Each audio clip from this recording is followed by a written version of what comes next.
సర్వోన్నతుడైన క్రీస్తు అద్భుతమైనటువంటి టీవీ కార్యక్రమానికి మన రక్షకుడు విమోచకుడైన యేసుక్రీస్తు ప్రభువారి నామం పేరిట మీకు ప్రేమపూర్వకమైన శుభ ఆహ్వానాన్ని మీకు తెలియపరుస్తున్నాను. దేవుని మహాకృపను బట్టి గత కొంతకాలంగా ఈ రీతిగా మీతో సాహసం చేయడానికి పరిశుద్ధాత్ముడు మరి నాకు అనుగ్రహిస్తున్న ఈ తరుణాన్ని బట్టి ప్రభుని ఇంతగా నేను స్తుతిస్తున్నాను. రండి దేవుని వాక్యాన్ని ధ్యానించుకుందాం, తలలు వంచుదాం, ప్రార్థన చేసుకుందాం. కృపగల మా పరలోకపు తండ్రి, సర్వోన్నతుడ, మహోపకారి, గొప్ప దేవా, మీకు స్తోత్రాలు.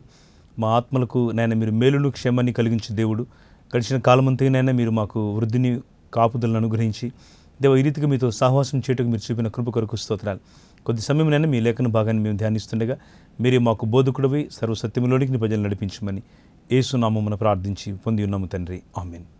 మూలవాక్యంగా అపోస్తలుల కార్యగ్రంథం 14వ అధ్యాయము దేవుని వాక్యంలో నుండి కొన్ని మాటలు మనం ఇక్కడ చదువుకుందాం. 3వ వచనం. కాబట్టి వారు ప్రభువును ఆనుకొని ధైర్యంగా మాటలాడుచు అక్కడ బహుకాలం గడిపిరి. ప్రభు వారి చేత సూచక్రియలను అద్భుతములను చేయించి తన కృపావాక్యమునకు సాక్ష్యము ఇప్పించుచుండెను. ఆమేన్. పిల్లరా, ఈ లేఖన భాగాన్ని మనం చదివేటప్పుడు ఈ సందేశానికి మేము ఇస్తున్న శీర్షిక కృపావాక్యము సూచక క్రియలు. కృపావాక్యము సూచక్రియలు. దేవుడు తన కృపావాక్యాన్ని అనేక సూచక్రియల ద్వారా జరిగిస్తూ వాటిని నిరూపిస్తూ వచ్చినారు. పరిశుద్ధ గ్రంథాన్ని మనం చదువుతున్నప్పుడు దేవుని వాక్యాన్ని మనం ధ్యానిస్తుండగా అపోస్తలుల కార్యగ్రంథాన్ని దేవుడు చాలా విలక్షణమైన రీతిలో మనకు పరిచయం చేస్తూ ఉన్నారు. ఎందుకనగా అది ఇప్పుడు కూడా భూమి మీద నెరవేర్చబడుతున్నటువంటి పుస్తకం. మరి ప్రకటన గ్రంథాన్ని చూస్తే నెరవేర్పు కావలసిన పుస్తకం. మిగతా 64 పుస్తకాలు చూస్తే ప్రభు తన దర్శనాన్ని, తన మాటలను, తన ప్రేమను, దేవుడు తన యొక్క అద్భుతమైనటువంటి సంగతులను మానవాళి కొరకే నిక్షిప్తపరిచినటువంటి పుస్తకాలు. అందుకే అపోస్తలుల కార్యగ్రంథం చదివేటప్పుడు అది ప్రజెంట్ టెన్స్, అంటే ప్రస్తుత కాలంలో ఉన్న వర్తమాన పరిస్థితులకు తగ్గట్టుగా దేవుడు ఆనాడు ఈనాడు పరిశుద్ధాత్ముడు చేస్తున్న కార్యాలు. అందుకే దీని అపోస్తలుల కార్యముల కంటే పరిశుద్ధాత్ముని కార్యములు అనడం కూడా బాగానే ఉంటుంది. ఎందుకంటే అపోస్తలుల కార్యగ్రంథం అనేది పేరు, అయితే దేవుని కార్యాలు మనకి ఇక్కడ ప్రముఖం కనబడతాయి. దీంట్లో 3 భాగాలు మనం చూసినట్టయితే మొదటిగా అపోస్తలులు అయినటువంటి పేతురు, ఇతర అపోస్తలుల యొక్క పరిచర్య కనబడుతూ ఉంటుంది. ఆ తర్వాత సువార్తికుడైనటువంటి ఫిలిప్పు లాంటి దైవజనుల పరిచర్య కనబడుతూ ఉంటుంది. ఆ తర్వాత అధికమైన భాగము దైవజనుడైనటువంటి పౌలు, బర్నబాలు, ఇంకా పౌలు, శీల, ఈ రీతిగా వారు అనేక రీతులుగా ప్రభు కొరకు ప్రయాసపడిన సంగతులు మనకు కనబడుతున్నాయి. ఎందుకనగా దేవుడు తన మాటలను, తన కార్యములను తన సేవకుల ద్వారా, అపోస్తలుల ద్వారా, సువార్తికుల ద్వారా అపోస్తలత్వంలోని దేవుడు తన ప్రజలు నడిపిస్తూ ఈ రీతిగా ప్రభు జరిగిస్తున్న కార్యాలు ఇక్కడ గ్రంథస్థం చేయబడ్డాయి. పౌలు ఒకప్పుడు రక్షణ పొందక మునుపు తన పరిచయాన్ని చెప్తూ పౌలు అంటాడు, నేను పూర్వము దూషకుడను, హింసకుడను, హానికుడనై ఉంటిని అంటాడు. పౌలు జీవితం మరి పాత నిబంధనలోని మోషే ధర్మశాస్త్రం యొక్క క్రమాన్ని, ధర్మశాస్త్రంలోని సంగతుల పట్ల చాలా ఆసక్తి కలిగినటువంటి ఈ పౌలు మహాశయుడు ఒకనాడు దేవుని సంఘాన్ని హింసిస్తూ బాధించేటువంటి ఒక బాధకుడుగా ఉండిపోయాడు. చాలా హింసించాడు, అపరిమితంగా దేవుని ప్రజలను బాధ పెట్టాడు. ఇలాంటి ఒక మూర్ఖత కలిగినటువంటి, ఇంకా చెప్పాలంటే ఒక విధమైనటువంటి సైకో లాంటి ఒక చెడు భావన కలిగినటువంటి, చెడ్డ పరిస్థితులు ఉన్నటువంటి, బహు దైన్యమైన పరిస్థితులు ఉన్నటువంటి సౌలును ప్రభు అయిన యేసు దమస్కు పట్టణం యొక్క పొలిమేరల్లో మన ప్రభు కలుసుకున్నారు. ఎంత ఆశ్చర్యం అండి! ప్రభు సౌలును కలుసుకున్న తర్వాత సౌలు జీవితమే మారిపోయింది. సిరియా దేశపు రాజు అయినటువంటి దమస్కస్ పట్టణం యొక్క ఆ పట్టణ పొలిమేరల్లో దేవుని యొక్క ప్రకాశమైనటువంటి వెలుగుల మధ్య ప్రభు అయిన యేసుక్రీస్తు వారి యొక్క మహిమను ఈ పౌలు అయినటువంటి వ్యక్తి తన జీవితంలో మొదటిసారిగా చూచినాడు. ఆ దర్శనాన్ని తన జీవితం అంతా మండుతూ ప్రకాశిస్తున్నటువంటి దర్శనం వల్ల తన జీవితాన్ని నడిపించుకున్నాడు. పరిశుద్ధ గ్రంథాన్ని చదివినప్పుడు, అంటే దేవుడు వారిని నీతిమంతులుగా మార్చిన తర్వాత, వారిని ప్రభు పిలిచిన తర్వాత ఆ పిలుపులో వారు ఆ మండుతూ ప్రకాశిస్తున్నటువంటి దేవుని యొక్క పిలుపులో తమ విశ్వాసాన్ని కట్టుకున్నారు. పరిశుద్ధ గ్రంథంలో నిర్గమకాండం మనం గమనించినట్టయితే దైవజనుడైనటువంటి మోషే యొక్క పరిచర్య మనకు కనబడుతూ ఉంటుంది. దేవుడు ఏ రీతిగా మోషేని పిలిచినాడు, మోషే యొక్క జీవితం ఎలాగుంది, ఎంత భయంకరమైనటువంటి పరిస్థితుల మధ్య మోషే దేవుని యొక్క పిలుపును పొందగలిగాడు. 3వ అధ్యాయం చూసినట్టయితే మోషే యొక్క పిలుపు చాలా అద్భుతమైన పిలుపుగా మనకు కనబడుతూ ఉంటుంది. దేవుడు మోషేను ఆ మండుచున్న పొదలోండి పిలిచినాడు. ఆ మంట మోషేలో రోజు మండుతూనే ఉందండి. విశ్వాస జీవితం అంటే అదేదో కొంతకాలం బలంగా ఉండి కొంతకాలం తర్వాత మళ్ళీ నీరసించిపోయి చల్లారిపోవడం కాదు. కొంతమంది చెప్తూ ఉంటారు, ఒకప్పుడు మేము చాలా ప్రార్థన పరులు, మరి ఇప్పుడేమైంది? ఒకప్పుడు మందిరంలో మేము చాలా పరిచర్య చేసేవాళ్ళం, మరి ఇప్పుడేమైంది? మేము చాలా ప్రయాసపడుతూ దేవుని సేవలు ఉపయోగపడేవాళ్ళం, మరి ఇప్పుడేమైంది? అగ్నిలోని మంట తగ్గిపోయిందన్నమాట. చాలా పెద్ద ప్రయాసము, చాలా పెద్ద మంట, దేవుని కొరకు గొప్ప మండేటువంటి విశ్వాస అనుభవాన్ని ప్రభు ఇస్తే కొంతమంది కొన్నిసార్లు ఈ విశ్వాస అనుభవాన్ని మర్చిపోతూ లోకంలోనికి వాళ్ళు వెళ్ళిపోతున్నారు. లోకంలోని ఆశలు మనుషులను చాలా సందిగ్ధమైనటువంటి అవస్థలోనికి తీసుకొని వెళ్తున్నాయి. ఇటు దేవుని వైపు లేరు, ఇటు లోకం వైపు లేరు. మధ్యలో వారు నిలువిచ్చగా ఉంటూ దేవుని యొక్క కృపావాక్యమునకు దూరంగా ఉంటున్న వారి గురించి వింటూ ఉన్నాం. చాలా కుటుంబాలు ఇదే పరిస్థితి. ప్రభు దగ్గరికి వస్తారు తప్ప నిండు మనసుతో రారు. అంతవరకు వారు బాగుంటే చాలు, వారు రక్షణ పొందితే చాలు, వారి పిల్లలు దేవుని యొక్క రక్షణలో, బాప్తిస్మములో, అనుభవములో, ఆత్మ సంబంధ నడవడికలో పిల్లలు లేకున్నా సరే వారికి మాత్రం వివాహాలైతే చాలు, వారు బాగుంటే చాలు లోకంలో. ఆ నిత్యత్వంలో తమ పిల్లల యొక్క గురి, తమ జీవితము, ప్రభు తమ రక్షించిన ఆ గొప్ప, ఆ శ్రేష్టమైనటువంటి రక్షణ అనుభవంలోని మాధుర్యతను చాలామంది ఇంకా గుర్తించనే లేదు. వాక్యం ఇచ్చిన స్నేహితులారా, ప్రియమైన సహోదరి సోదరులారా, నీవు నీ కుటుంబం రక్షణ పొందాలి, నీవు నీ పిల్లల రక్షణ పొందాలి, నీవు నీ సమాజమంతా దేవుని యొక్క ప్రేమను రుచి తెలుసుకోవాలి. ఈ ప్రేమ కొరకే మనం ఎంతగానో ప్రయాసపడాలి. అందుకే ప్రభు ఎంతకాలంలో ఇలాంటి శాటిలైట్ ఛానల్స్ ద్వారా, దేవుడు సోషల్ మీడియా ద్వారా సంఘముల యొక్క మండుచు ప్రకాశిస్తున్నటువంటి వెలుగుల మధ్య దేవుడు తన వాక్యాన్ని పంపుతున్నాడు, తన కృపావాక్యాన్ని. హల్లెలూయా. ఈ కృపావాక్యం యొక్క మాధుర్యం ఏమిటి అంటే, ఈ కృపావాక్యం యొక్క నీడలో నువ్వు రక్షింపబడతావు. నీ పిల్లలు, నీ కుటుంబాల రక్షణలోకి రావాలి. దేవుని యొక్క ప్రేమ, నిజ దేవుని యొక్క రక్షణ, యేసుక్రీస్తునందలి ఈ గొప్ప సామీప్యత ప్రభుతో నీవు కలిగి ఉండాలని దేవుడు ఆశపడుతున్నాడు. ఇలా చాలామంది ఈ ప్రేమ నుంచి దూరంగా వెళ్ళిపోతున్నారు. వారికి లోకంలోని ప్రేమను ఎక్కువైపోయింది దేవుని ప్రేమ కంటే. ఇలా చాలామంది విశ్వాసంలో వెనకంజలో ఉన్నారు. కొంతమంది బలహీనత కలిగి ఉన్నారు. కొంతమంది చిన్న చిన్న కారణాలకి ప్రభువును విడిచిపెట్టేవారు కూడా కొంతమంది ఉంటారు. ఈ ప్రత్యేక సమయాన దేవుని వాక్యం ఆజ్ఞాపూర్వకంగా హెచ్చరిక చేసేది, మోషేను తీసుకోండి, పౌలుని తీసుకోండి, వారిలో మంట కలిగి ఉన్న మంట, వారు కలిగి ఉన్న ఆ యొక్క గొప్ప అగ్ని ఆత్మ సంబంధంగా ఎప్పుడు ఆరిపోనే లేదండి. దేవుని కొరకు మండుతో ప్రకాశిస్తున్నారు. ఇప్పుడు పౌలు అపోస్తలత్వములో దేవుని కొరకు ఉన్నతమైన పరిచర్య కొరకు పిలువబడ్డాడు. ఆ పిలుపు కొరకు తాను రోజు తనకు తాను నలిగిపోతున్నాడు. తన చేతులు కష్టపడి పనిచేస్తున్నాయి, డేరాలు కుడుతున్నాడు. తనతో ఉన్న వారి యొక్క పోషణ నిమిత్తం ఆనాటి సంఘంలో కృతజ్ఞత కానుకలు కానీ, ప్రార్థన కానీ ఇంకా వారికి ఇంకా అప్పటికీ అవ్వలేదు కదా, అది ఆది సంఘం కదా. ఇంకా వారికి ఇంకా కొన్ని సంఘాలు ఇప్పటికీ అదే పరిస్థితి. వాళ్ళు ఎప్పుడు ఆది సంఘం ఉన్నట్టుగానే ఉంటారు. ఆది సంఘంలో అలా లేరు. ఆది సంఘంలో తమకున్న సర్వము దేవుని కొరకు దారపోసిన వారే ఉన్నారు. వారు అప్పుడే ప్రారంభ విశ్వాసాలు ఎంత బలంగా ఉన్నారు. ఈరోజు 2025 సంవత్సరాల తర్వాత భారతీయ క్రైస్తవంలో ఉన్నటువంటి పరిస్థితులు ఎలా ఉన్నాయంటే, చాలామంది నీరసంగా ఉన్నారు. సంఘాల్లో కొంతమంది పట్టింపు లేకుండా కూడా ఉన్నారు. దేవుని కార్యాల పట్ల ఆసక్తి లేని వారుగా కూడా ఉన్నారు. వ్యక్తిగతంగా ప్రతి వ్యక్తి దేవుని బిడ్డలు పరిశీలన చేసుకోవాల్సిన విషయాలు. ప్రభు బల దగ్గరకు వచ్చినప్పుడు మాత్రమే కాకుండా, ప్రభు బల దగ్గరకు వచ్చినప్పుడు మరి విశేషముగా వ్యక్తిగత కుటుంబ సాక్ష్యములు, సంఘ ప్రార్థనలు, కుటుంబ ప్రార్థనలు, ఇలాంటి దైవ సంబంధమైనటువంటి డివోషన్, వాక్యాన్ని, ధ్యానాన్ని మనం దేవుని మాటలు చేపట్టేటప్పుడు ఈ విషయాలన్నీ కూడా మనం ఆలోచన చేయవలసిన వారమై ఉన్నాం. ఈరోజు చాలామందికి భక్తి అనేది ఒక అలవాటుగా మాత్రమే ఉంది తప్ప, హృదయపు లోతులో నుంచి భక్తి కలిగిన జీవితాన్ని చాలామంది అపేక్షించలేకపోతున్నారు.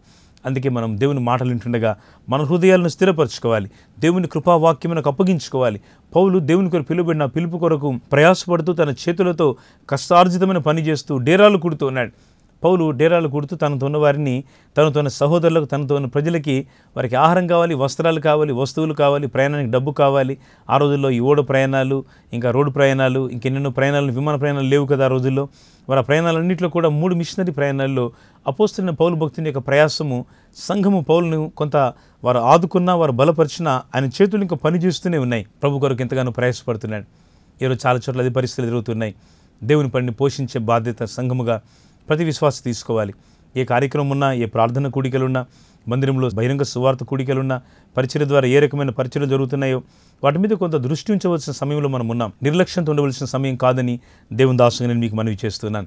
ఇప్పుడు పౌలు తనకి ఇవ్వబడిన పిలుపు కొరకై, ఆ గొప్ప పరిచర్య కొరకై తన మిషనరీ ప్రయాణాలను జరిగిస్తున్నాడు. ఇప్పుడు పౌలు ఈ కొన్ని ప్రాంతంలో ఆ సమాజ మందిరములలో వారు ప్రవేశించి దేవుని యొక్క మాటలను అందిస్తున్నారు. సమాజ మందిరం, దీన్ని హీబ్రూ గ్రీకు భాషలో సునగోగ్ అని పిలుస్తారు. అంటే ప్రజలు సమాజ మందిరంలోనికి వచ్చి దేవుని మాటలు ఆలకించి అక్కడ వారు కూర్చుంటారు. దేవుని మహాకృపను బట్టి నేను గత 2-3 సంవత్సరాల క్రితం ఇశ్రాయేల్ దేశం వెళ్ళని ప్రభు సహాయం చేశారు. అక్కడ మరి చూసినప్పుడు నేను గమనించిన విషయాలు ఏంటంటే, ఆ సమాజ మందిరాలు ఎలా ఉంటాయో చూశాను. మన భారతదేశంలోని చర్చిల లాగానే ఉంటాయి, కానీ అవి ఒక విధంగా మంచి ఆర్కిటెక్చర్తో కొన్ని స్థలాల్లో చాలా అద్భుతంగా ఉన్నటువంటి సమాజ మందిరాలు కూడా నేను చూశాను.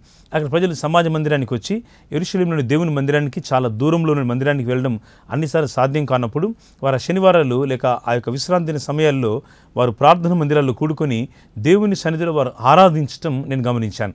అంటే ప్రార్థన మందిరాలు దేవుని ఆరాధించడానికి దేవుడు ఇచ్చినటువంటి గొప్ప స్థలాలు. మనం ప్రార్థన మందిరాన్ని విడిచిపెట్టొద్దు. మీరు ఏ పనుల్లో, వృత్తి వ్యాపారాల్లో దేవుడు మీకు ఏ రకమైనటువంటి జీవన సంబంధమైన చేతివృత్తులు మీకు ఇచ్చినప్పటికీ కూడా దేవుని మందిరాన్ని విడిచిపెట్టకూడదండి. ఏదో ఒక కారణం చెప్పి మందిరానికి వెళ్లకుండా ఉండడానికి మీరు చూడొద్దు, కానీ మందిరానికి వెళ్ళడానికి ప్రయత్నం చేయండి. Give time to the lord. సమయం ప్రభువుకి ఇవ్వండి. సమయము, శక్తి, సామర్థ్యం అంటే తలాంతులు దేవుని కొరకు వాడాలి. దేవుని కొరకు నీ తలాంతులు వాడడం చాలా ముఖ్యమండి. అపోస్తలుల యొక్క పరిచర్యలోని కార్యాలను మనం గమనిస్తున్నాము. వారు ఈ కొన్నిలో దేవుని యొక్క వాక్యాన్ని తీసుకుని వెళ్తుంటే సమాజ మందిరంలో రక్షణ పొందిన యూదులు ఒకవైపు, రక్షణ పొందినటువంటి అవిధేయులైనటువంటి వాళ్ళు కొంతమంది మరొక వైపు ఉన్నారు. అవిధేయులైనటువంటి వారు కొంతమంది దేవుని ప్రజల మీద అన్యాయమైనటువంటి మాటలు వారు పుట్టిస్తూ సమాజం మధ్య భేదాలు కలిగిస్తూ వచ్చినారు. పౌలు ఆ సంగతులన్నీ కూడా గమనిస్తూ వాళ్ళు ఎంత కృంగిపోయే పరిస్థితులు వచ్చినాయి. కొన్నిసార్లు కుటుంబాల్లో, సంఘములో కొన్నిసార్లు పరిస్థితులు కృంగుబాటులోకి తీసుకెళ్తాయి. ఎందుకో తెలియకుండానే కొన్ని పరిస్థితులు కృంగుదల్లో నేను నడిపిస్తాయి. అయితే నువ్వు కృంగిపోవద్దు. దేవుని వాక్యం చెబుతుంది, నువ్వు అధైర్యపడొద్దు, నువ్వు ధైర్యం తెచ్చుకోవాలి. ప్రభు నీకు తోడుగా ఉన్నాడు. నువ్వు అధైర్యపడొద్దు సుమి. దేవునికి ఎల్లప్పుడూ తోడై ఉన్నాడు. ఆయన ఎన్నో నేను విడివడు, ఎడబాయడు, ఎన్నో నేను విడిచిపెట్టే దేవుడు కాదండి. ఈ సమాజ మందిరంలో జరుగుతున్న పరిస్థితులన్నీ కూడా పౌలు కింద ఆలోచన చేస్తూనే ప్రభు మీద తాను ఆనుకుంటున్నాడు. ఆయనతో పాటు బర్నబా ఉన్నాడు. అపోస్తలుడైనటువంటి బర్నబా, అపోస్తలుడైనటువంటి పౌలు, ఈ భక్తుల యొక్క పరిచర్యల గురించి మనం వింటున్నాం. వీరు ఈ కొన్ని ప్రాంతంలో చాలా అద్భుతమైనటువంటి పరిచర్యను జరిగిస్తున్నారు. ఒకవైపు విషమ పరిస్థితులు, ఒకవైపు ఆటంకకరమైన పరిస్థితులు, ఒకవైపు చాలా వివిధమైనటువంటి డిఫరెంట్ సిచ్యువేషన్స్ వారు ఫేస్ చేస్తున్నారు. అయినప్పటికీ కూడా దేవుని కృపావాక్యం తమను తాము అప్పగించుకొని ప్రభు మీద ఆనుకొని నడుస్తున్నారు. సంఘములు జరిగే ప్రతి పరిచర్యలు, కుటుంబంలో జరిగేటువంటి ప్రతి ప్రార్థనలు, ప్రతి క్రైస్తవ కుటుంబం కూడా ప్రభు పైన ఆనుకొని జీవించవలసిన విషయాన్ని పరిశుద్ధాత్ముడు గుర్తు చేస్తున్నాడు. మీరు ప్రభు మీద ఆనుకోవాలి. ఏ పరిస్థితులు ఎలాగున్నప్పటికీ కూడా, ఒకవేళ సమృద్ధి ఉన్న పరిస్థితులు కానివ్వండి, సమృద్ధి లేని పరిస్థితులు కూడా కానివ్వండి, ఏ పరిస్థితుల్లో నీవున్నా, అందుకే పౌలు అంటాడు, నేను అన్ని స్థితులలో సంతృప్తి కలిగి ఉండని నేర్చుకొని ఉన్నాను. దీన స్థితిలో ఉండనెరుగుదును, సంపన్న స్థితిలో ఉండనెరుగుదును అంటున్నాడు. ఇక్కడ సంఘాన్ని మనం గమనిస్తే, అపోస్తుల యొక్క పరిచర్య గమనిస్తే, వీరు ప్రభు మీద ఆనుకుంటూ ఉన్నారు. ఇక్కడ ప్రభు మీద ఆనుకుంటామో అక్కడ పరిశుద్ధాత్మ యొక్క మహత్కార్యాలు మనం చూస్తాం. మీరు గమనిస్తే 14:3 అపోస్తుల కార్యములు. కాబట్టి వారు ప్రభువును ఆనుకొని ధైర్యంగా మాట్లాడుచు అక్కడ బహుకాలము గడిపిరి. వారు బహుకాలం ఎలా గడిపారు? నిర్లక్ష్యంగా, నిర్లిప్తంగా, టైం పాస్ చేస్తూ కాదండి, దేవుని పనుల కొరకు కాలం గడిపారు. మనకున్న కాలం చాలా విలువైంది. దేవుని కొరకు మన సమయాన్ని గడపాలి. మనం ఏదో మెతుశాలలాగా 969 సంవత్సరాలు కానీ, ఇంకా మనం విమోశలాగా 120 సంవత్సరాల కాలం కానీ, ఇంకా పరిశుద్ధులు కొంతమంది కాలాన్ని దేవుడు గ్రంథస్థం చేశారు పరిశుద్ధ గ్రంథం బైబిల్లో. ఆ విధంగా అంతకాలం జీవిస్తామని గ్యారంటీ ఏమీ లేదు. మనకు ఉన్న కొన్ని సంవత్సరాలు, మనం ఉన్న ఈ యొక్క తక్కువ సంవత్సరాల ఆయుష్కాలంలో ప్రభు కొరకు మనం గడపాలి. ప్రభు కొరకు సమయాన్ని మనం ఇవ్వాలి. ఈ రోజుల్లో మన పనులు అధిక భాగాన్ని ఆక్రమిస్తున్నాయి. ధన వ్యామోహం మనుషులను అధిక భాగం ఆక్రమిస్తూ ఉంది. దేవునికి సమయం ఇచ్చేటువంటి కుటుంబాలుగా మన కుటుంబాలు మిగలకుండా సాతాను వాడు ఎన్నో రకాల కుయుక్తులు పన్నుతున్నాడు. దేవుని ప్రజలకు మనం చేయవలసిన పని, ప్రభుతో మన సమయం గడపాలి. వారం మధ్య కూడికలు, ఉపవాస ప్రార్థనలు, సంపూర్ణ రాత్రి ప్రార్థనలు, సహోదరుల కూడికలు, బ్రదర్స్ కూడికలు, అలాగే చిన్నబిడ్డల కూడికలు, ఏ రకమైన ఆరాధనలు, సువార్థపరమైన కార్యక్రమాలు, పరిశుద్ధాత్ముడు ఏమి మీకు జ్ఞాపకం చేస్తున్నారో, మీకు సంఘాలు ఇస్తున్నారో, మీరు ఈ కార్యక్రమాల పట్ల ఒకంత అపేక్ష కలిగి, ఆసక్తి కలిగి, ప్రేమ కలిగి మీరు నడవాలని దేవుని దాసుగా జ్ఞాపకం చేస్తున్నాను. మీ కార్యక్రమాలు మీరు బాగా బలపరచండి. ఇలాంటి టీవీ కార్యక్రమాలు మీరు ప్రోత్సాహం ఇవ్వండి. కొన్ని లక్షల మంది ప్రజలు దేవుని వాక్యం వినడానికి ఈ కార్యక్రమాలను దేవుడు దీవెనకరంగా చేస్తున్నాడు. ఇలాంటి శాటిలైట్ ఛానల్స్ ద్వారా మలాంటి చిన్న గ్రామాల్లోని దేవుని వాక్యాన్ని అందించేటువంటి సేవకులము మేము ఈ వాక్యాన్ని పరిచర్యను చేపట్టడం చాలా కష్టమే. కానీ ప్రభు గత 4 సంవత్సరాలుగా ఈ టీవీ పరిచర్య ప్రారంభించిన మొదలుకొని నేటి వరకు ఆగిపోకుండా ప్రభు నడిపిస్తున్నారు. ఇది కేవలం దేవుని కృప. మీ ప్రార్థనలు మేము కోరుతున్నాం. మీరు దేవుని పనులు ఈ రీతిగా మాతో సువార్త పరిచర్యలో పాలువారి ఉంటా మాకెంతో దీవెనకరము, మాకెంతో ఆశీర్వాదము, మీకెంతో మేలుకరమని కూడా దేవుని దాసుని మీకు జ్ఞాపకం చేస్తున్నాను. ఇక్కడ గమనిస్తే అపోస్తలుల ద్వారా దేవుడు అనేక సూచకార్యాలు జరిగిస్తూ వచ్చినారు. అనేక మహత్కార్యములు, అద్భుతములను దేవుడు చేస్తున్నాడు. అనేక సూచకార్యాలు, అద్భుతాలు ప్రభువే చేయగలరు, మనుషులు చేయలేరు. ఈరోజు మనుషులు చేసేవాళ్ళమని కొంతమంది చెప్పొచ్చు, కానీ ప్రభు మనుషులను వాడుకుంటాడు. ఎన్నెన్నో రకాల పరిస్థితుల మధ్య ప్రజలు దేవుని తట్టు రావడానికి, అనేక మరణకరమైన పరిస్థితుల నుంచి ప్రజలు జీవములోనికి రావడానికి ప్రభు సహాయం చేస్తున్నారు. అనేకులు రక్షణ అనుభవంలోనికి రావడానికి ప్రభు కృప చూపుతున్నారు. ఇది ఎలా సాధ్యం? ప్రభువే చేయగలడు. ఆయన మనల్ని వాడుకుంటాడు. ఆయన నిన్ను వాడుకుంటాడు. నీ కుటుంబంలో, నీ సంఘములో దేవుడు అద్భుతాలు చేయడానికి నిరీక్షిస్తున్నాడు. ఇక్కడ మనం గమనించినట్టయితే ప్రభు అపోస్తలుల చేత అనేకమైన సూచకార్యాలు, అనేకమైన అద్భుతాలు, అనేకమైనటువంటి మహత్కార్యాలు ప్రభు జరిగిస్తూ తన కృపావాక్యమునకు సాక్ష్యం ఇప్పిస్తూ ఉన్నాడు. దేవుడు తన కృపావాక్యాన్ని మహిమపరుస్తున్నాడు. దేవుడు తన కృపావాక్యం ద్వారా ప్రజల మధ్య కార్యము చేస్తున్నాడు. ప్రతి సూచకార్యం తర్వాత మహిమపరచబడవలసింది దేవుని వాక్యమే, యేసుక్రీస్తు నామమే. మనుషుల ఘనత కాదు, దేవునికి ఘనత వచ్చేటట్టుగా మనం చూడాలి. మనుషులకు ఘనత కలిగిందంటే ప్రభు అక్కడి నుంచి వెళ్ళిపోతాడు. ఆ సంఘాల్లో ప్రభు ఉండడిక. అద్భుతాలు చేయి ప్రభువుని కనుక మనం గమనించకపోతే, ఆయన ఆరాధించలేకపోతే, ఆయన మనం మహిమపరచలేకపోతే అది ఏమాత్రం కూడా సంతోషించదగిన విషయం కాదు. రాజు తన యొక్క బర్త్డేలో హేరోద్ అనే వ్యక్తి చాలా అద్భుతమైన ప్రసంగాన్ని చేస్తున్నాడు. ఆ ప్రజలందరూ వింటూ, ఓహో ఇది దేవుని స్వరమే, మానవుని స్వరం కాదు అని చాలా కేకలు వేస్తూ ఉన్నారు. హేరోదుకి చాలా సంతోషం అయిపోయింది. అంటే నా స్వరము దేవుని స్వరమా అనుకొని చాలా అతిశయపడేటువంటి పరిస్థితి. అంత గొప్పదైన దేవుని ఉన్నతమైన స్వరాన్ని తన స్వరముతో ప్రజలు పోలుస్తుంటే వారిని వారించలేదు. ఇది చాలా చోట్ల పరిస్థితులు కనబడుతున్నాయి. ఏం జరిగింది? దేవుని శిక్ష వచ్చింది. ఆ సమయంలోనే ఆ రాజు మరణించినాడు. ఇక గమనించవలసిన మాట ఏంటంటే, దేవునికి రావాల్సిన మహిమను మనుషులకు ఇవ్వద్దు. దేవునికి ఇవ్వాల్సిన మహిమను, ప్రభావమును, ఘనతను మానవ మాతలకు ఇవ్వడానికి మనం చూడొద్దండి. దేవుడు ఒక్కడే ఘనతకు అర్హుడు, ఆయన ఒక్కడే యోగ్యుడు. నీ ఆరాధనలో పూర్తి భాగం, నీ స్తుతులలో పూర్తి భాగం ఇంకా దేనికి వద్దు, ప్రభువునే యేసునే నువ్వు ఆరాధించాలి. ఆ గొప్ప ఆరాధనను పౌలు, అలాగే బర్నబా, ఈ భక్తులు ఇరువురు, ఈ భక్తుల ద్వయము, ఈ భక్తుల యొక్క ప్రార్థనా బృందం యొక్క ఈ మహిమకరమైనటువంటి దేవుని పరిచయం ధ్యానిస్తుంటే ఎంత సంతోషం కలుగుతుందో. వారు ప్రభునే చూపుతున్నారు, మనుషులను కాదు. మనుషులను చూపుతున్నట్టుగా లోకం అనుకోవచ్చు, లేకపోతే వాళ్ళ గొప్పతనం కొరకు పని చేస్తున్నారేమో అనుకోవచ్చు. కానీ వీళ్ళకి ఆ మనస్సు లేదు. వారు ఒకవేళ ఆ రకమైనటువంటి పరిస్థితి వారికి తమ గొప్ప చేసుకోవాలనుకుంటే చేసుకోగలరు, కానీ ఆ గొప్ప చేసుకునే పనిలో వారు లేరు. ప్రభువును గొప్ప చేసే పనిలో ఉన్నారు. మన కుటుంబాలు, సంఘాలు ఎప్పుడు ఆత్మల రక్షణ కలుగుతుందంటే ప్రభువును గొప్ప చేయడం మొదలుపెట్టినప్పుడు. మన కుటుంబాల్లో కూడా, సంఘంలో కూడా అనేకులు నూతన రక్షణ అనుభవం పొందాలంటే ప్రభువును మాత్రమే మనం గొప్ప చేయాలి. నీ సమస్యలకు, నీ శ్రమలకు వాటిని విడుదల చేయటకు ఒక గొప్ప సమాధానం ఉన్నది, అది యేసుక్రీస్తులోనే ఉన్నది అని సరిగా చెప్పగలిగినప్పుడు ఈ అద్భుతకరమైన సాక్ష్యాన్ని దేవుడు నిర్మించి నీ పక్షంగా కార్యం చేస్తాడు. ఆయన నీ సంఘంలో, మీ కుటుంబంలో అనేక కొత్త ఆత్మలను దేవుడు దయచేస్తాడు. ప్రభు కార్యం చేయగలడు, ఇంకెన్నో కార్యాలను చేయగలడు. మన ఊహకు మించిన కార్యాలు ప్రభు చేయగలడు.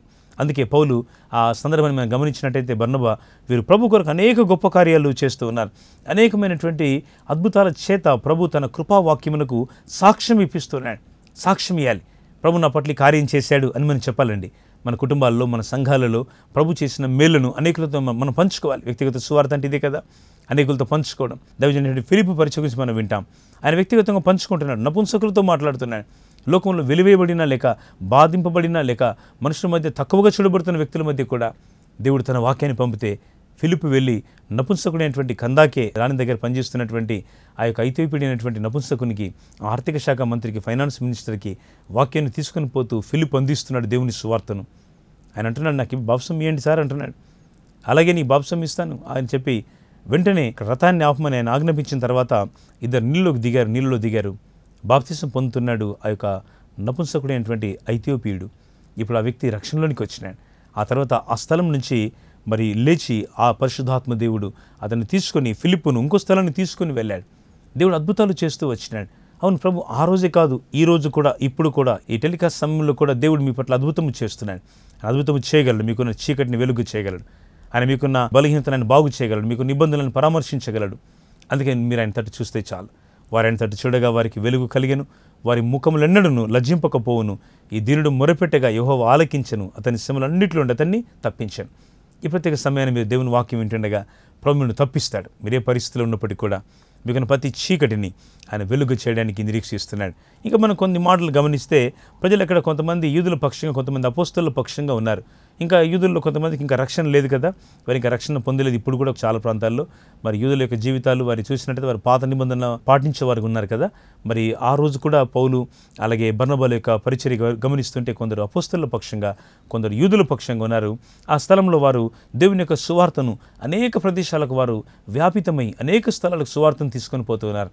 ఈ కొన్ని నుండి వారు లుస్త్రా పట్టణానికి వచ్చారు. చాలా అద్భుతమైనటువంటి కార్యాలు పరిశుద్ధాత్ముడు చేయబోతున్నాడు. ఆ లుస్త్రా పట్టణంలో పుట్టినది మొదలుకొని ఒక కుంటివాడు లేవలేకుండా ఎన్నడూ జీవితంలో నడవలేని వాడై ఆ పట్టణంలోకి వచ్చినాడు. ఆ వ్యక్తి ఆ ఊర్లో ఉన్నాడు, ఆ లుస్త్రా పట్టణంలో, ఆ సిటీలో ఉన్నాడు. పౌలు అక్కడికి వెళ్ళి దేవుని వాక్యాన్ని ప్రకటిస్తున్నాడు ప్రబలంగా. ఆ వాక్యాన్ని వింటుంటే ఆ కుంటివాడుగా ఉన్నటువంటి ఆ మనుషుల్లో ఒక గొప్ప విశ్వాసం కలిగింది. పౌలు భక్తుల విశ్వాసాన్ని చూస్తున్నాడు, ఆ విశ్వాసాన్ని సెన్సార్ చేస్తున్నాడు, గమనిస్తున్నాడు. ఓ ప్రభు వాక్యం, విశ్వాసం ఈ వ్యక్తిలో ఉన్నది అని గమనించి మీరు 9వ వచనాన్ని చూడగలిగితే 14:9 అపోస్తలుల కార్యములు.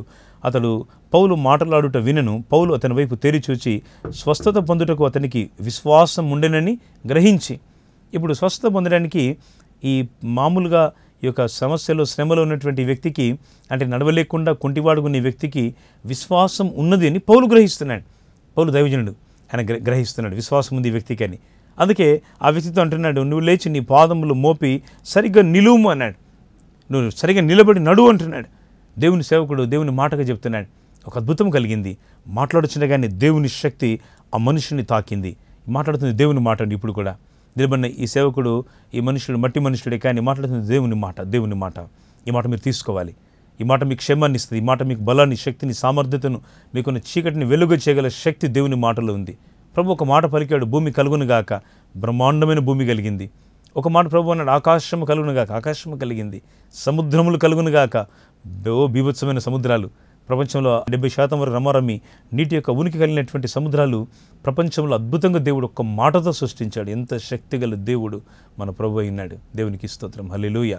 ఆయన మాట సెలవిగా ప్రకారం ఆయన మాట ఇక్కడ విడుదల చేయబడుతుంది ఈ సమయాన. మీరు ఈ మాటలు తీసుకోండి. మీకున్న ప్రతి నడవలేని స్థితి, బలహీనమైన స్థితి, నిద్రాణమైన స్థితి, ఒక శాపం మధ్య ఉన్న స్థితి, అనేక పరిస్థితులతో కురింగిపోయి మనస్సు విరిగిపోయిన స్థితి, కృపగల దేవుడు మీ హృదయాలను వెలిగించుటకు ఆయన ఆశపడుతున్నాడు. ఆయన తట్టు రా ప్రభువా, నన్ను దర్శించుము, నా హృదయంలోనికి రా ప్రభువా, నేను నిన్ను నా హృదయంలోకి చేర్చుకుంటున్నాను, నాలో నివసించు ప్రభువా, నాలో నీ ఉండుము నాయన, నన్ను నీవు నడిపించు ప్రభువా. ఈ మాటలు మీ హృదయపూర్వకంగా పలకగలిగితే లుస్త్ర పట్టణములో ఒక మనుష్యుడు పొందిన స్వస్థత, వెనువెంటనే పొందిన శీఘ్రమైన స్వస్థత యేసు నామమున నీవు పొందుదువుగాక. ఆమేన్. ఆయన నిన్ను బాగు చేస్తాడు, నీకున్న చీకటిని, ఇబ్బందులను పరామర్శిస్తాడు. ఆ సమయాన ఆ అద్భుతమైనటువంటి సంఘటన మనం గమనిస్తుంటే చాలా అద్భుతమైనటువంటి ఆ కార్యాన్ని చూసి ప్రజలు తమను తాము నమ్మలేకపోయారు. ఏంది పరిస్థితి ఇక్కడ? పరలోకం నుంచి ఏమైనా దేవతలు దిగొచ్చారా అని వాళ్ళు ఆశ్చర్యపడిపోయి ఆ మనుషులు ఈ సంగతులు చూస్తూ చాలా చాలా ఆశ్చర్యపడుతున్నారు. వారు పౌలును అలాగే బర్నబానుకు వాళ్ళు పేర్లు పెట్టి వాళ్ళు అంటున్నారు, ద్విపతి అనియు అలాగే వాళ్ళు హెర్మే అనియు పేరు పెట్టి పౌలును బర్నబాకేమో ద్విపతి అని, పౌలుకేమో హెర్మే అని పేరు పెట్టి ఈ రీతిగా వారు ఆరాధించేటువంటి వారి ఆరాధనను ఈ పౌలు శీలలకు ఇవ్వాలనుకున్నారు. ఎందుకంటే ఆ పట్టణంలో గలిబిలి కలిగింది. చాలా అద్భుతమైనటువంటి సూచకార్యాలు దేవుడు జరిగించడం ప్రారంభించిన తర్వాత ఆ మనుషుల యొక్క ప్రవర్తన, ఆ పట్టణంలోని ప్రజల యొక్క ఆలోచనలన్నీ కూడా వారు పౌలు బర్నబాల వైపు మళ్లించబడ్డాయి. వారు పౌలు బర్నబాలను దేవదూతల వలె చూస్తున్నారు. వారు దేవతల వలె చాలా ఆనందకరమైనటువంటి ఆ ప్రసంగికులైనటువంటి పౌలు మరియు ఈ ప్రత్యేకంగా మనం చూసినట్లయితే బర్నబాలను వారు ఆరాధించడానికి, వారు బలులు ఇవ్వడానికి, వారు ఇంకా మాట్లాడితే ఆ ఎద్దుల బండ్ల మీద ఇంకా పూలదండలతో చాలా చాలా గొప్పగా వారు సన్మానించడానికి, చాలా ఆరాధన చేయడానికి మనుషులకి ఆ ప్రజలంతా కూడా గలిబిలిగా మారిపోయారు. అందుకే ప్రభు ఈ ప్రత్యేక సమయంలో జ్ఞాపకం చేసే మాట, నువ్వు ప్రభుని సేవించుటకు, ప్రభుని గణపరచుటకు నీ మనస్ఫూర్తిగా ప్రభు వైపు నువ్వు మలుకొనవలసింది. లోకంలో ప్రభు చేసే అద్భుతాల వైపు నీ మనసు ఉంచాలి. అయితే అద్భుతాలు చేసే దేవుని వైపు నీ ఆరాధన, నీ స్తుతులు దేవునికే చెందేవై ఉండాలి. పౌలు ఈ సంగతులు చూస్తూ బర్నబా ఇద్దరు కూడా చాలా భయకంపితులైపోయారు. అయ్యో, ఆరాధన మాకు కాదు, నిన్ను సృష్టించిన దేవుడు పరలోకమందు ఉన్నాడు, ఆ జీవం కలిగిన దేవుడు నజరేయుడైన యేసుక్రీస్తు, ఆయన వైపు మీ ఆరాధన ఉండాలి. మనుషులంగా మేము ఎంతటి వారం, మేము ఏ రకమైన స్తోమత గలవారం, మేము కేవలము సాధారణమైనటువంటి వ్యక్తులం. 15వ వచనంలో అంటున్నాడు, అయ్యలారా మీరు ఎందుకు ఇలాగ చేయించున్నారు, మేము కూడా మీ స్వభావం వంటి స్వభావం గల నరులమే. మీరు ఈ వ్యర్థమైన వాటిని విడిచిపెట్టి ఆకాశమును, భూమిని, సముద్రమును, వాటిలో ఉండే సర్వమును, సమస్తమును సృజించిన జీవము గల దేవుని వైపు తిరగవాలని మీకు సువార్త ప్రకటిస్తున్నాం. మీరు దేవుని వైపు తిరగండి, టర్న్ టు ద లార్డ్, ప్రభు వైపు తిరగండి, మీకు నిత్య జీవం కలుగుతుంది. అందుకే ఈ మాటలు జ్ఞాపకం చేస్తున్నాం. ప్రభు తట్టు మీరు తిరగండి, మీ ఆలోచనలు ప్రభు వైపు ఉంచండి, మీ ఉద్దేశాలు ప్రభు వైపు మరల్పండి. ప్రభువా, నీవే నాకు కావాలి, నన్ను నడిపించు. నా వ్యాపారంలో, నా కుటుంబంలో, నా ఉద్యోగంలో, నా కుటుంబ జీవితంలో, నా ఆర్థిక పరిస్థితులు, ఆరోగ్య పరిస్థితులు ప్రభువా, నీ ఇంటర్వెన్షన్, నీ జోక్యం నాకు దయచేయి. నీవు నన్ను నడిపించు దేవా, నన్ను అన్ని విధాలుగా నన్ను నడిపించు. నా జ్ఞానం కాదు నీ జ్ఞానమే, నా చిత్తము కాదు నీ చిత్తమే, నా తలంపులు కాదు నీ తలంపులు, నీ తలంపులతో నన్ను నడిపించు. ఈ మాట ప్రియులారా మన ప్రార్థనలు చెప్పవలసిన వారమైనా.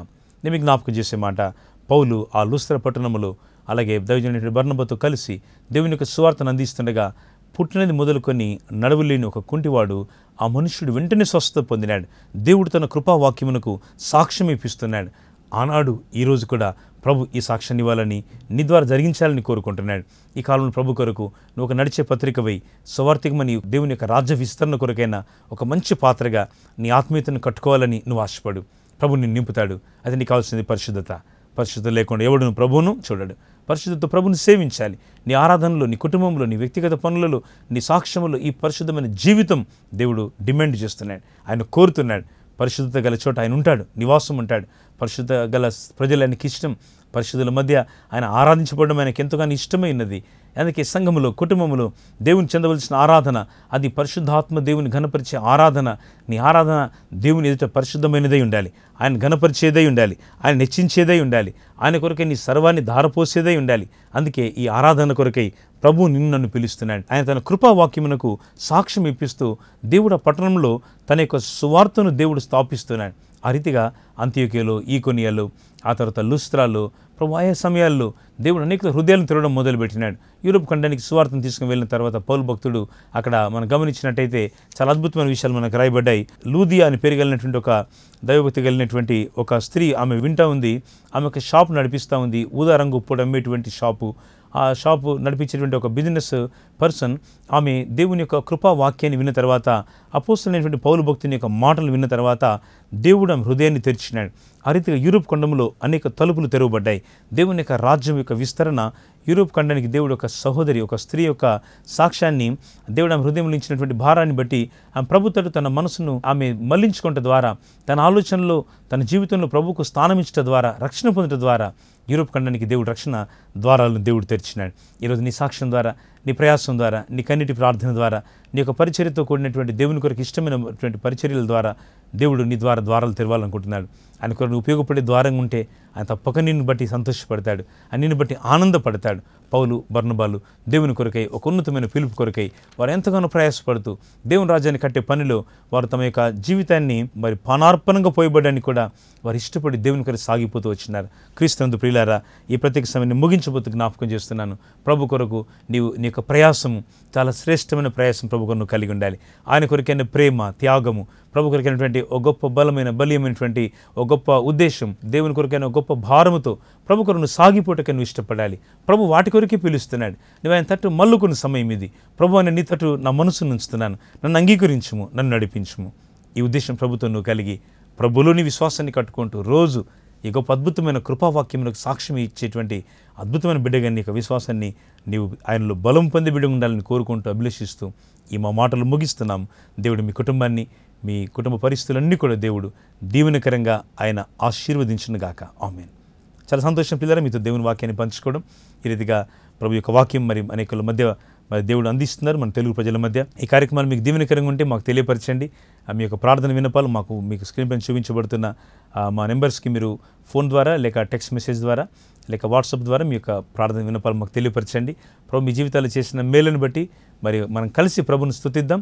ఈ కార్యక్రమాలు కూడా మీ యొక్క సహకారాన్ని ప్రభుపేట మీరు అందించవచ్చు. ఎందుకంటే ఈ శాటిలైట్ ఛానల్స్ ద్వారా కొన్ని లక్షలాది మందికి వాక్యాన్ని పంపించేటువంటి పని కోసమే తప్పక మీ యొక్క ప్రేమ ప్రయాసాన్ని మేము కోరుకుంటున్నాం.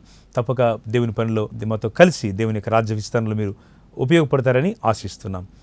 చిన్న ప్రార్థన చేసుకుందాం. కృపగల తండ్రి వందనాలు. ఇంత మీ వాక్యం ద్వారా మీ కృపా వాక్యమునకు సాక్ష్యం ఇచ్చడంలోని అనేక సంగతులు మాతో జ్ఞాపకం చేసినారు. వాక్యం ఇచ్చి మా ప్రియులందరిపైన మీ దీవెన ఉంచండి. మీ మహిమతో వారిని తాకండి, దీవించండి. ముందున్న కాలం సమయాలు దీవెనకరంగా చేయండి. ఈ దినం జన్మదినము, వివాహం జరిగించుకొచ్చిన మా ప్రియులకు ఈ దినపు క్షేమము దీవెనలతో నింపండి. వ్యాధుల చేత, బాధల చేత, కన్నీల చేత ప్రభా, ఇంకా కుటుంబ సమస్యల చేత, ఆర్థికమైన ఇబ్బందులు, అప్పుల చేత నలిగిపోతున్న బిడ్డలను యేసుక్రీస్తు ప్రభు నామములో పూర్ణ శాంతి, పూర్ణ నెమ్మది, పూర్ణ కాపుదల, పరిపూర్ణ నెమ్మది దయచేయండి. కార్యక్రమాన్ని స్పాన్సర్ చేస్తున్న కుటుంబాన్ని నిండారులుగా మీరు దీవించండి. ఇంకా అనేక మంది ఈ కార్యక్రమాలను బలపరచడానికి మీరు ప్రేరేపణిస్తున్నారు.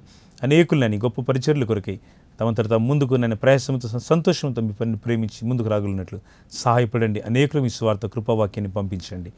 యేసుక్రీస్తు ప్రభు నామములో ప్రార్థించి వేడుకొంచున్నాం తండ్రి. ఆమేన్. హృదయపూర్వక వందనాలు. దేవుడు మిమ్మల్ని దీవించి ఆశీర్వదించునుగాక. ఆమేన్.